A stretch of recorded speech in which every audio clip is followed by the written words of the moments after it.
ఇవాళ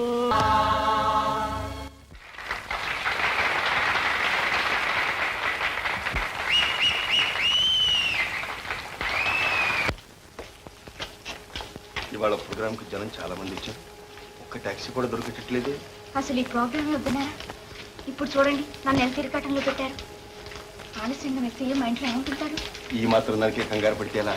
try and try again అన్నారు. పదా మళ్ళీ ట్రై చేద్దాం టాక్సీ కోసం.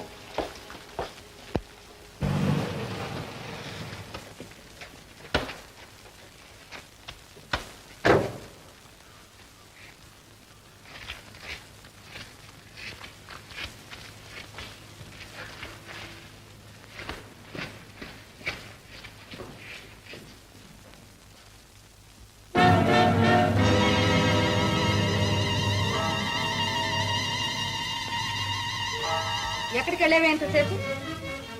నిన్నే. ఎక్కడికి లేదమ్మా, ఆ పార్వతమ్మ గారు అమ్మాయి పిలిస్తే అమ్మతోనే అబద్ధాలు ఆడేటంత ఆనందావయ్యం. అందుకే నీకు చిన్నప్పుడే పెళ్లి చేయమన్నాను. ఏమంటే ఏం లాభం? నీ పైన బ్రతలైన తర్వాత దౌర్భాగ్యురా.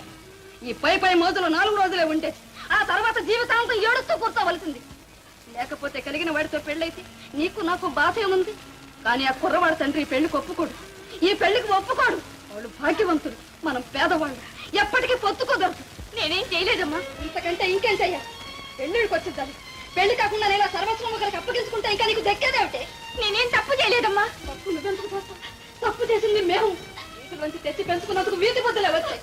చిచ్చి, ఎలాంటి వయసులో పిల్లలు తెచ్చి పెట్టుకున్నావు రా భగవంతుడా. పరువు ప్రతిష్టలు మంట కలిసి తలవంపులు వచ్చి పడ్డాయి. ఎన్ని ఘోరాలు జరుగుతున్నా ఇంకా నాకు నేనేం అన్యాయం చేయలేదమ్మా. నాన్న, నాన్న, వెళ్ళిపోకు నాన్న. వెళ్ళు నాన్న. నువ్వు మీ నాన్న వెనకాలే వెళ్ళి. నీకు నేనేమి కాలం చదువుతున్నావు బాగా తెలుసు. వెళ్ళు, వెళ్ళు.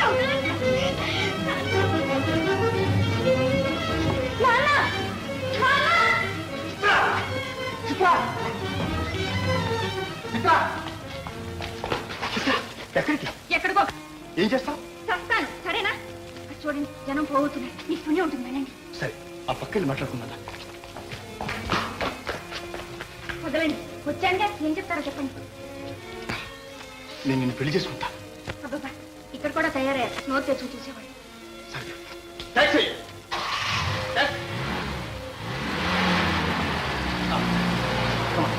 ఎందుకు? లోపల కూర్చొని మాట్లాడుకుందాం. ఎవరు చూడు.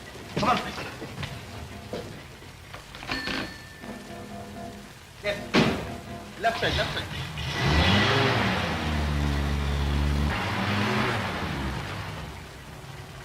టాక్సీ లెఫ్ట్ లో రోడ్ లేదండి. రైట్ లో బానే. రైట్ లో వద్దు, లెఫ్ట్ లో వద్దు. డబ్బు ఇచ్చి దిగాలండి. That's all right.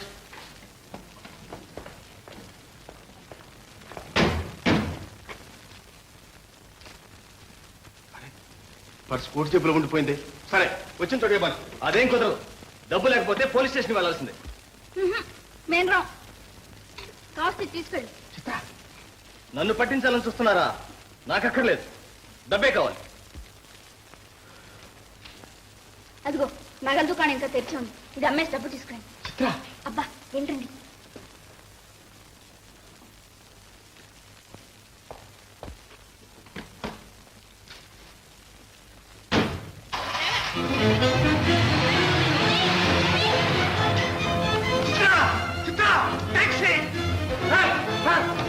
ఆ టాక్సీ మా వాళ్ళు ఎక్కించిపోతున్నాడు. కొంచెం ఫాలో చేయాలి సార్.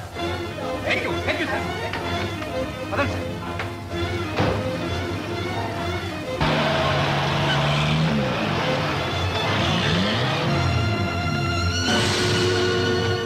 అన్నయ్య, తొందర తొందర. బాగా దెబ్బతింది అన్నయ్య. ఈవిడికి బాగా దెబ్బతింది. లేక కూడా ఉంది. అయితే ముందు డాక్టర్ చూపించి తర్వాత పంపిద్దాం. ఏమండి, మా ఇల్లు దగ్గరలోనే ఉంది, వెళ్దామా? అలాగేనండి, థ్యాంక్స్. రండి సార్. లేదు చిత్ర, మెల్లిగండి మెల్లిగండి.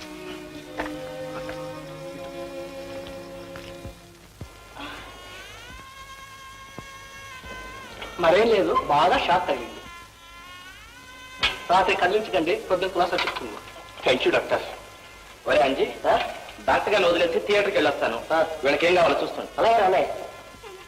ఏమైనా సరే నేను ఇప్పుడే ఇంటికి వెళ్ళాలి. చిత్త, అదేమిటమ్మా, డాక్టర్ గారు అంత గట్టిగా చెప్పేశాను. మీ మనిషి దగ్గరుండగా ఏం భయం? రేపు వెళ్ళొచ్చుగా. రాత్రి నేను ఇలా ఇల్లు వదులున్నానంటే నా గట్టి అవుతుందో తెలుసా? ముందు నన్ను ఇంటికి తీసుకెళ్ళండి రవి, ఇంటికి తీసుకెళ్ళండి.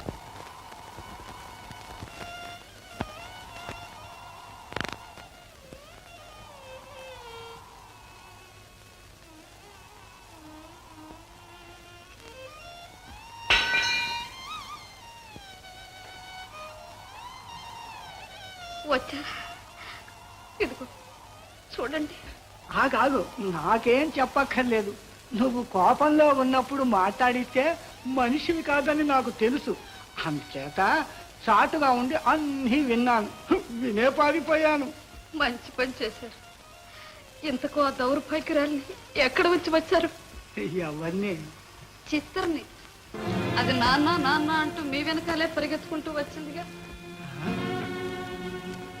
మళ్ళీ రాలేదు. ఇక రాలేదు. అప్పటి నుంచి చిత్ర ఇంటికి మళ్ళీ రాలేదు. అయితే మరి ఏమైపోయిందో, ఎక్కడికి పోయిందో? కాదు, ఏదో జరిగే ఉంటుంది. దిక్కులేని పసిదాన్ని వీధిలోంచి తెచ్చుకోనే వీధిలోకే తరిమేసావా? ఎంత పని చేసావే పాపిష్టిదానా! ఇప్పుడు నేను ఎక్కడికి పోగలను? ఏం చెయ్యగలను? అమ్మా అమ్మా అంటూ వీధుల వెంట కేకలేస్తూ తిరగనా, లేక ఏ గంగలానైనా దూకనా? చెప్పు, నన్ను ఏం చెయ్యమంటావు? చెప్పు. చూడు సరస్వతి, నువ్వు ఏం చెయ్యమంటే అది చేస్తాను. చెప్పు, చెప్పమంటుంటే. చెప్పడానికి దాన్ని నేనేమైనా తరివేశానా? నువ్వెందుకు తరిమేస్తావు? పెంచిన దానివి. కానీ మళ్ళీ అది వీధిలోకి పోవలసినంత కటువైన మాటలు మాత్రం అన్నా. అది ఇంట్లో కాలు పెట్టినప్పటి నుంచి నువ్వు భేద బుద్ధి చూపిస్తున్నావు. అది అమ్మ అని నిన్ను తల్లినిగా చేసుకోగలిగింది, కానీ నువ్వు మాత్రం దాన్ని కూతురుగా స్వీకరించలేకపోయినావు. నేను సరళా అని పిలుచుకుంటే అది చూసి సహించలేకపోయినావు.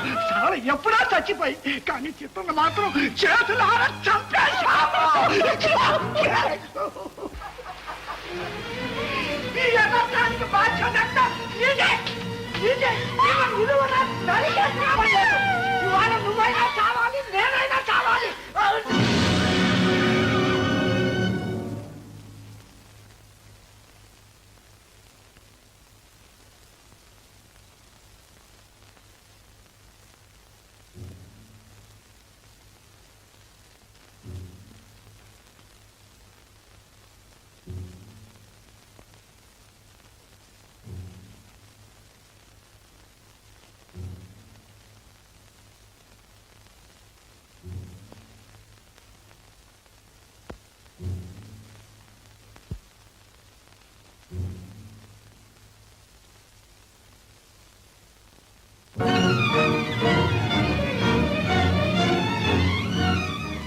ఏం జరిగింది? సరస్వతి మేడం నుంచి పడిపోయింది. Ambulance, phone. Hello, ambulance. 37 Prakash road నుంచి మాట్లాడుతానండి. ఇక్కడ ఒక ఆమె మేడం మీద పడిపోయింది.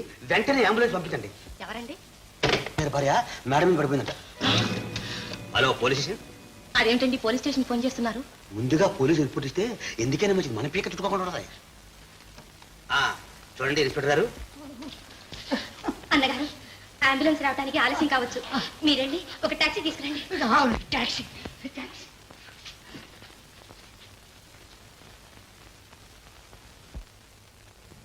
సరస్వతి, ఈ ఆఖరి ఘడియలు మీ చేతుల్లో గడవటం అదృష్టం. చూడండి, చిత్రంటే నాకేమీ పెరుగుతు లేదు. దాన్ని ఎప్పుడు నా కూతురుగానే ప్రేమించాను.